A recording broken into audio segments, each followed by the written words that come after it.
Hello friends. So in this lecture, I'm to, I'm going to discuss a technique based on Jaimini's second source of strength, and using this technique, you can determine the strength of every bhava, every house, based on the Rashi Drishti and the position of Jupiter and Mercury. Okay. What it means is within few seconds, just by looking at the chart for a few seconds, you can determine which bhava is going to be the weak ones. Okay, and this is based on the Rashi Drishti as defined by Jaimini Maharshi in the Upadesh Sutra. Okay, so Rashi Drishti is very simple to understand if you read charts in the South Indian format. Okay, but in the North Indian diamond like Kundli, it is a bit difficult to understand. Okay, so for this purpose, generally all my illustrations are in the South Indian format. So in the South Indian format, you just have to see the houses which are opposite to each other. Opposite in the sense not like Graha Drishti. Opposite in the sense the one which are looking directly in front. For Aries, the house which is exactly in front is Scorpio. Okay, just you can draw a straight line from Aries to Scorpio. And for Taurus, the direct looking house is the uh, Libra. Okay. Uh, Similarly, for Cancer, the directly looking house is Aquarius.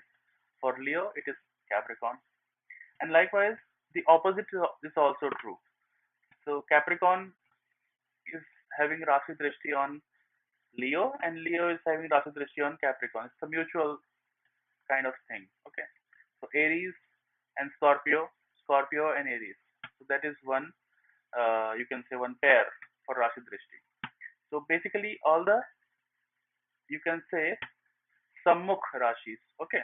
So the one which is facing each other. So those Rashis, they have mutual Rashi Drishti over each other. And the remaining Rashis, that is the all the Dvitsvabhava Rashis, uh, Pisces, Sagittarius, Gemini and Virgo. These all Rashis, they have mutually, they mutually have Rashi Drishti on each other. Okay. Now, the rule is very simple for this. For each bhava to flourish, it should have a Rashi Drishti from its Lord or from Jupiter or from Mercury. Okay. Now, the funda behind this is the main task of the Lord of any sign is to flourish that particular sign. Okay. For example, the Lagna Lord, the main task of Lagna Lord is the flourishment of the first house. That is the main existence of the person, of the native. For second house, the main task is to provide wealth, to provide family, to provide speech. So the task of the Lord is to basically flourish that particular house. So if it has a Rashi Drishti on that particular sign, then it indicates that that house is going to flourish. Okay. Now this Rashi Drishti concept is bit different from the Graha Drishti. Okay. In Graha Drishti, the main concept is when that particular Graha who is having aspect is is like he has lot of intention to do good for that particular person, for that particular planet. For example, if Mars is giving drishti to Jupiter, okay, then Mars is actually intending to do something for Jupiter. So when the dasha of Mars comes, then it fructifies. Okay, then you see that that person may get very angry or get angry on Jupiter related things like pujaris or some wise person. So that kind of result you can expect, but it is not a permanent kind of result. It is a temporary result only for the time when that particular planet who is giving the graha drishti is operating. Now, unlike the graha drishti, Rashi drishti is basically a permanent kind of effect. Okay, so, so this example typically Pandit Sanjay Rath gives that suppose there is a temple in front of your house, so that temple is looking at you and your house is looking at the temple. They both are. It is that temple is like a permanent effect on that house.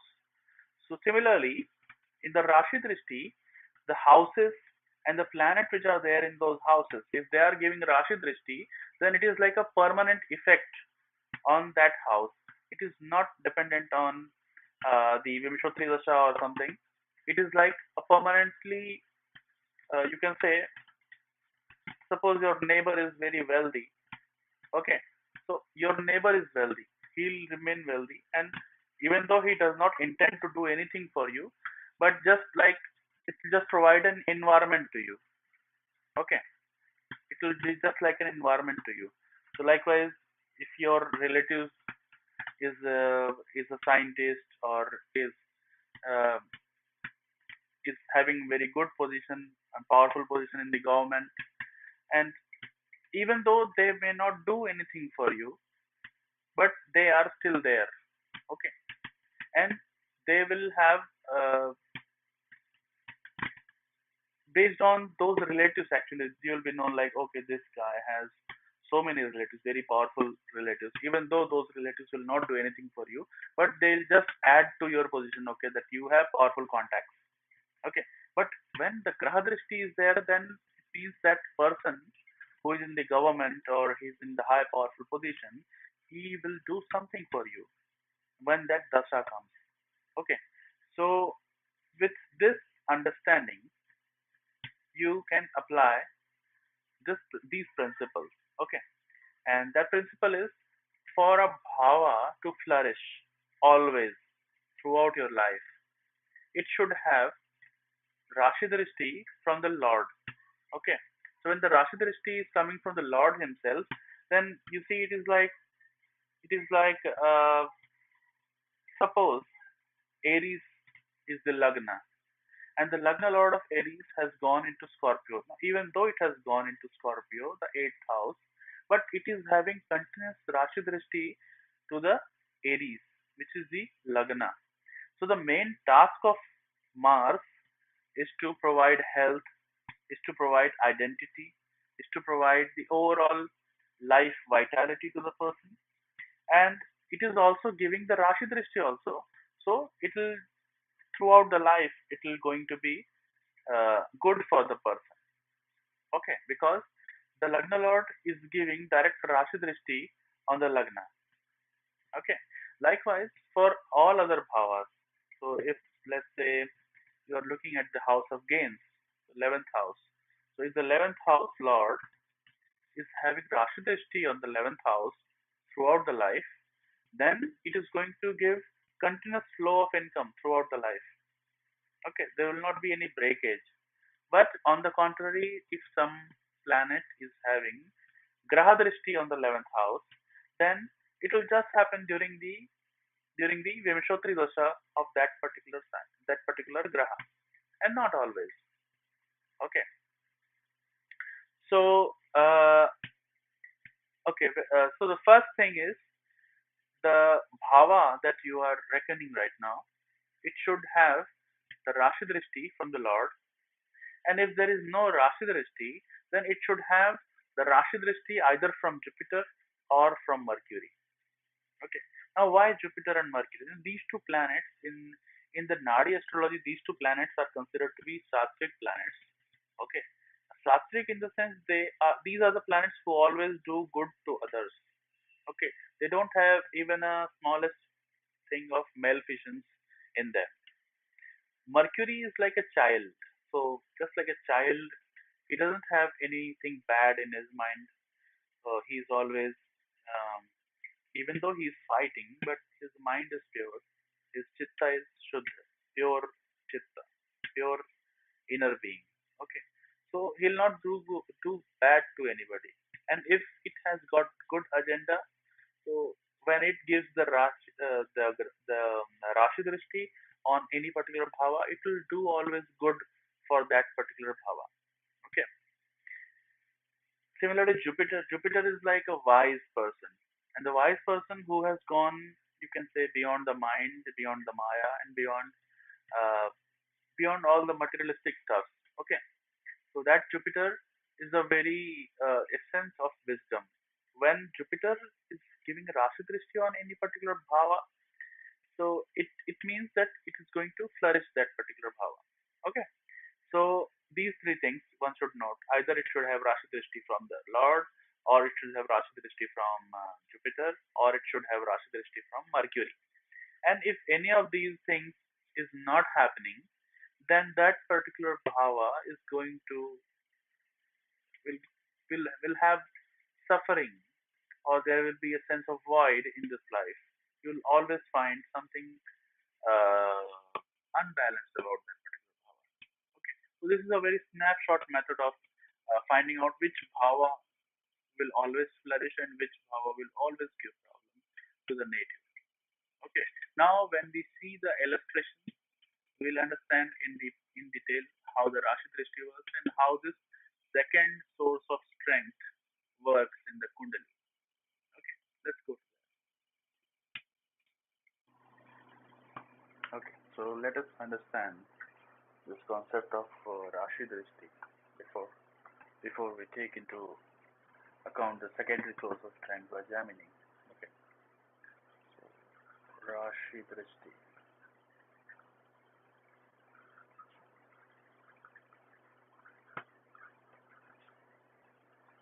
Okay, so the main concept of Rashi Drishti is that all the movable signs. Okay, so which are the movable signs?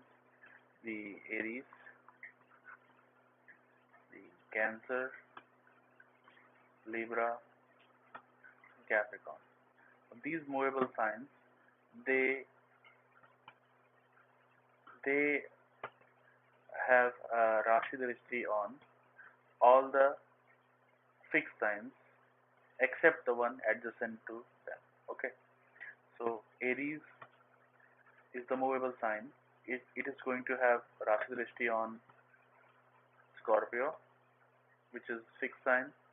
It is also going to have Rashi Drishti on Leo, which is also a fixed sign,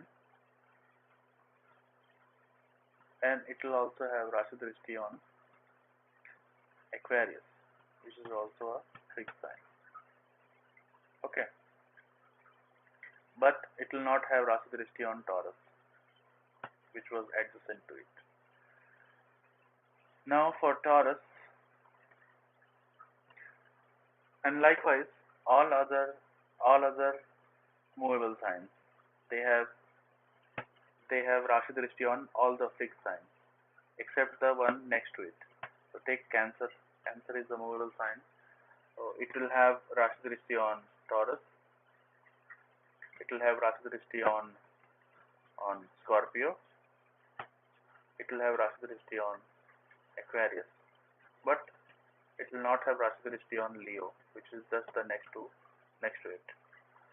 Now take the next one, Libra. Libra is also movable sign, so it will have Rashi Drishti on all the fixed signs. What are the fixed signs for it? Again, it will have Rashi Drishti on Aquarius, it will have Rashi Drishti on Taurus, it will have Rashi Drishti on Leo, but it will not have Rashi Drishti on Scorpio, which is a fixed sign adjacent to it. Now look at the Capricorn. So Capricorn is a movable sign. It will have Rashi Drishti on all the fixed signs, which are Taurus, which are Leo, which are Scorpio, but it will not have Rashi Drishti on on Aquarius, which is the next fixed sign. Okay. Now, so the crux is all the movable signs will have Rashi Drishti on all the fixed signs. Similarly, all the fixed signs also have the Rashi Drishti on all the movable signs. Okay. So now let us see the other way around. So what are the fixed signs? Taurus is a fixed sign. Leo, Scorpio, and Aquarius. So these fixed signs they will have Rashi Drishti on all other movable signs except the one next to it. So Taurus will have Rashi Drishti on Cancer. It will have Rashi Drishti on Libra. It will have Rashi Drishti on Capricorn. Okay, these fixed signs, but not on Aries. Okay. Similarly, Leo. Leo is a fixed sign. It will have Rashi Drishti on all the movable signs. What are the movable signs? Aries, Libra, Capricorn. Okay, but not on Cancer. Then take Scorpio. Scorpio is a fixed sign. It will have Rashi Drishti on all the movable signs. So movable sign is Aries, Cancer, Capricorn, but not Libra, which is adjacent to it. Next movable sign is next fixed sign is Aquarius. Aquarius will have Rashi Drishti on all the movable signs. That is Aries, Cancer,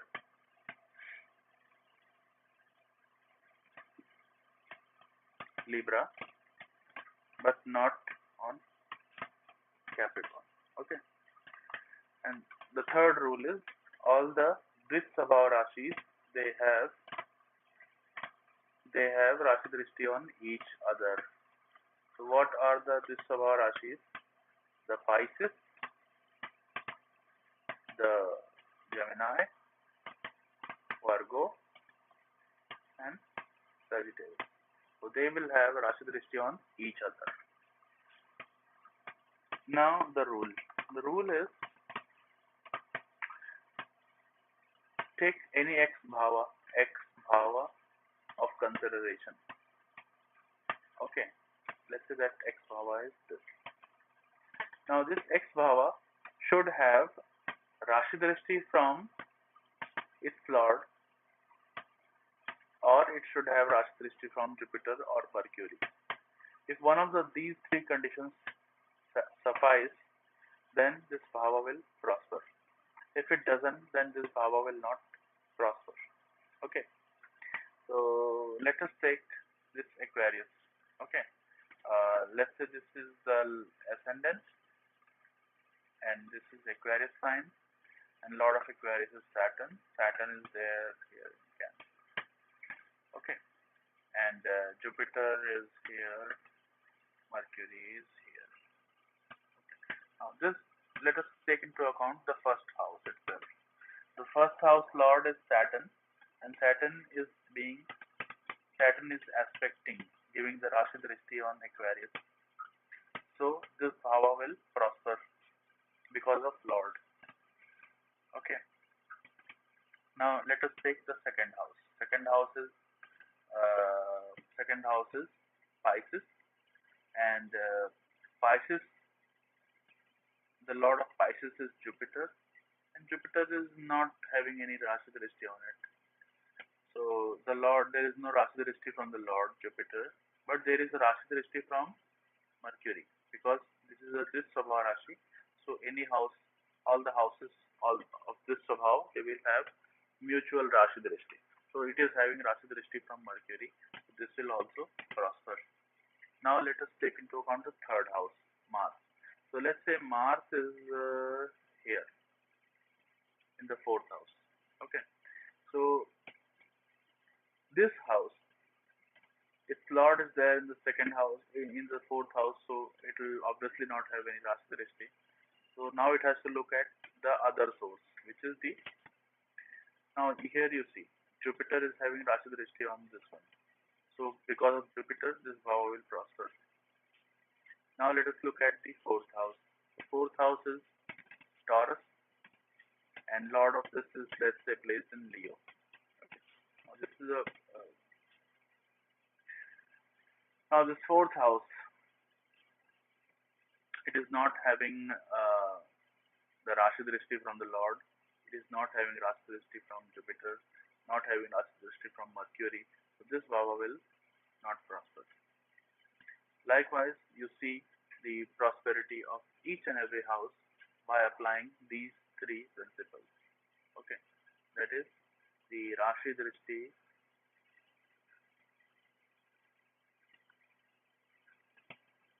from Lord. Second is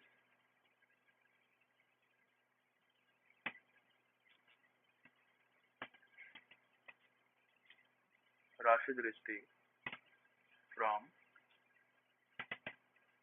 Jupiter or Mercury. Okay. So if one of these conditions satisfied, then there is a strength in that bhava. Otherwise, there is no strength in the bhava.